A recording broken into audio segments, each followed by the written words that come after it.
The cure was often worse than the disease, and that single truth explains why surviving the Middle Ages sometimes required more luck than medicine. Because in a world without germ theory, without microscopes, and without an understanding of infection, people trusted treatments that didn't just fail to heal them, they actively pushed them closer to death.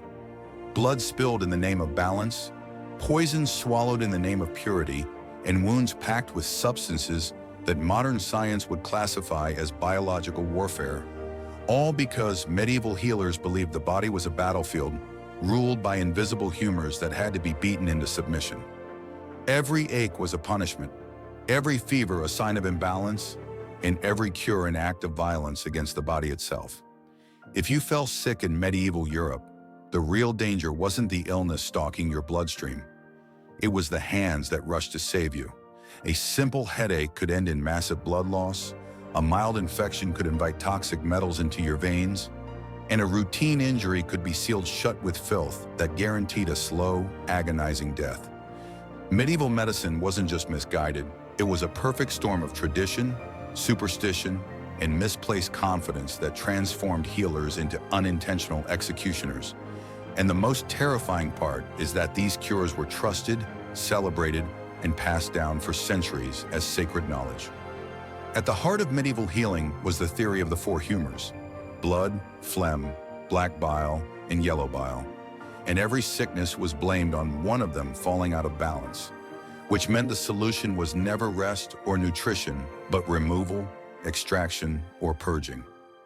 Bloodletting became the star of this medical horror show, performed with knives, leeches, and sharpened instruments on anyone unlucky enough to feel unwell, because draining blood was believed to calm fevers, cure infections, and even restore mental clarity, when in reality it weakened patients, dropped blood pressure, and often sent already fragile bodies into shock. Medieval doctors bled people for headaches, pneumonia, seizures, and even heartbreak, sometimes removing so much blood that the patient fainted, collapsed, or died before the disease even had time to finish its work.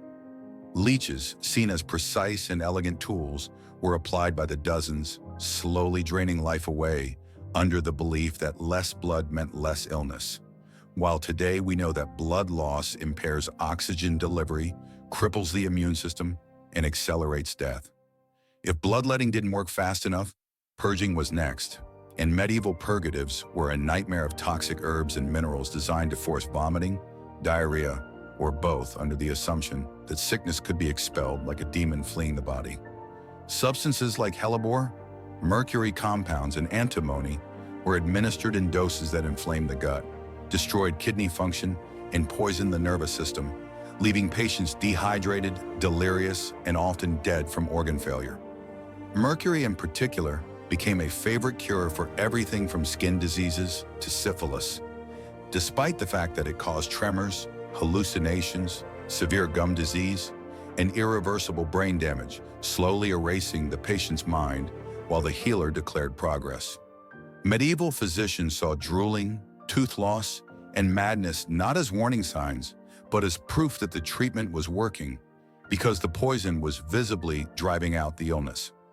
Infections, which today are treated with antibiotics and sterile technique, were instead sealed with poultices made of animal dung, moldy bread, crushed insects, and herbs mixed with saliva or urine, all applied directly to open wounds. These mixtures were believed to draw out evil spirits or corrupt humors, but in reality they introduced massive bacterial contamination, turning minor cuts into lethal cases of sepsis. A medieval battlefield wound didn't kill because of the blade. It killed because healers packed it with filth and then wrapped it tight, trapping bacteria inside where it could feast unchecked. Surgery, when attempted, was a brutal gamble performed without anesthesia, antiseptics, or understanding of anatomy, and post-operative infections were so common they were expected rather than feared. Amputations, often done to prevent poison from spreading through the body, used saws wiped on aprons and cauterization with red-hot irons, burning flesh to seal wounds while also destroying healthy tissue and guaranteeing horrific pain. Patients frequently died not from blood loss but from infection days later, as gangrene crept up their limbs, and fever consumed their bodies. Even dentistry was a lethal affair, with toothaches treated by drilling holes into teeth using hand-crank tools or applying acids and burning substances directly into the mouth, leading to abscesses that spread infection to the jaw, neck, and brain. For mental illness, the cures were just as deadly because medieval society viewed psychological distress as demonic possession or moral failure, and treatments focused on exorcism, starvation, isolation, and physical punishment rather than care. People suffering from depression, psychosis, or epilepsy were beaten, restrained, or bled until they collapsed, while prayers and rituals replaced any attempt at understanding the brain. Trepanation, the act of drilling holes into the skull, was sometimes performed to release evil spirits or pressure, and while a few patients survived by chance, many died from infection, bleeding, or brain damage. Women suffered uniquely brutal treatments, as female health was blamed on wandering wombs, emotional instability, and moral weakness, leading to cures that included forced fumigation of the vagina with smoke or herbs, aggressive purging, and bloodletting timed around menstruation to restore balance. Childbirth, one of the most dangerous events of medieval life, was surrounded by remedies that increased mortality, including herbal concoctions that triggered excessive bleeding, manual interventions performed without hygiene, and superstitions that delayed real help until it was too late. Infants weren't spared either, with babies given alcohol, opium-based syrups, or crushed herbs to stop crying, sedating them into respiratory failure under the belief that silence meant health. Even common ailments like constipation or insomnia were treated with substances that modern toxicologists would label dangerous or lethal, including lead-based powders, arsenic compounds, and opiates administered without dosage control. Lead, sweet-tasting and widely used, poisoned entire populations slowly, causing anemia, infertility, and neurological damage while being praised for its medicinal properties. Medieval pharmacology blurred the line between medicine and poison because there was no standardized dosing, no clinical trials, and no understanding of cumulative toxicity, meaning a cure that didn't kill you immediately might still destroy your organs over time. Astrology guided treatment schedules, with doctors timing bloodletting and surgery according to the position of the stars rather than the patient's condition, sometimes delaying life-saving interventions because the heavens weren't aligned. Religion also shaped medicine, as illness was seen as divine punishment, encouraging suffering as a path to redemption and discouraging aggressive care in favor of prayer, fasting, and endurance. Hospitals, when they existed, were closer to shelters than medical centers, crowded, unsanitary, and filled with the dying, making them perfect breeding grounds for disease. The Black Death exposed the full horror of medieval medicine, as desperate cures included drinking crushed emeralds, carrying rotting animal parts, bathing in vinegar, or inhaling smoke from burning herbs, none of which stopped the plague, but many of which hastened death. Physicians dressed in beaked masks filled with spices, not to protect patients, but to shield themselves from miasma, unknowingly spreading infection through their clothing and tools. Throughout all of this, confidence never wavered, because failure was blamed on the patient's sin, weakness, or fate, rather than the treatment itself, allowing deadly practices to persist unchallenged. Knowledge was inherited from ancient texts and authority figures, not tested through experimentation, meaning errors became tradition and tradition became law. What makes medieval cures truly terrifying is not just that they were dangerous, but that they were logical within the framework of the time, supported by scholars, clergy, and centuries of repetition. A healer who refused to bleed a patient or prescribe mercury risked being seen as incompetent or heretical, so even those who doubted the methods were pressured to comply. Survival often came down to avoidance, avoiding doctors, avoiding hospitals, and hoping the body could heal itself faster than treatment could destroy it. In many cases, the healthiest choice was no treatment at all, yet social pressure pushed the sick toward intervention, turning hope into a lethal trap. Today, modern medicine is built on the graves of those who suffered under these practices, their deaths forming the silent data points that eventually forced humanity to question tradition and demand evidence.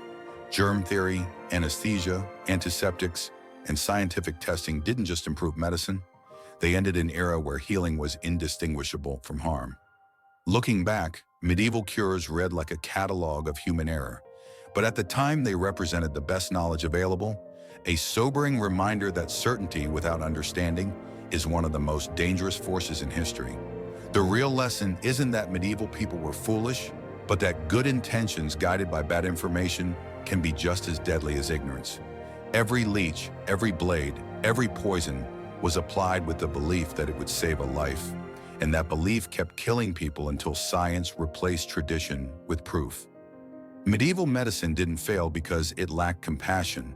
It failed because it mistook suffering for healing and ritual for truth. And if there's one chilling thought that lingers after examining these cures, it's this: the people who trusted them never knew they were wrong, which raises an unsettling question about our own time. What life-saving treatments today might future generations look back on in horror, wondering how so many could believe for so long that the cure was worth the cost? That question hangs over history like a shadow, because progress in medicine has never been a straight line forward, but a path littered with confidence, mistakes, and bodies that paid the price for certainty. Medieval cures remind us that danger doesn't always come from cruelty or neglect, but from systems that reward obedience over curiosity and tradition over testing. Healers weren't villains. They were products of their time, trained to trust ancient authorities more than their own observations, and punished socially or professionally for deviating from accepted doctrine. Innovation was risky, skepticism was dangerous, and challenging medical dogma could mean accusations of heresy, exile, or worse. In that environment, the safest path for a physician was to follow the rules, even when the rules were killing people. Patients, desperate and terrified, clung to these treatments not because they worked, but because doing something, anything, felt better than surrendering to the unknown. Pain became proof of effort, suffering became evidence of seriousness, and survival was often credited to the cure even when the body healed despite it. Those who died vanished into statistics no one recorded, reinforcing the illusion that the system worked. The Middle Ages weren't uniquely brutal because of ignorance alone, but because authority went unchallenged, feedback was ignored, and outcomes were interpreted through belief rather than evidence.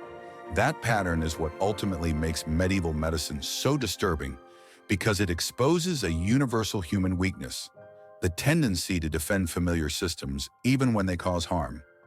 Every era believes it has reached the peak of understanding, yet history shows that confidence often arrives long before truth. The shift away from medieval medicine didn't happen overnight. It took centuries of failures, plagues, and undeniable patterns of death before observation finally overpowered tradition. When surgeons noticed that washing hands reduced infection, when physicians began recording outcomes instead of repeating dogma, and when science demanded proof rather than reverence, medicine slowly transformed from ritual into discipline. The deadliest cures faded not because people became kinder, but because they became more skeptical. Medieval medicine serves as a warning carved into human history. Knowledge without humility can be lethal, and belief without evidence can turn care into catastrophe. The past whispers a hard-earned truth. Progress doesn't come from certainty, but from doubt, from questioning what everyone else accepts, and from the courage to admit that what feels right may still be wrong. And that is why medieval cures still matter today, not as relics of a cruel age, but as mirrors held up to our own assumptions, reminding us that the line between healing and harm has always been thinner than we want to believe.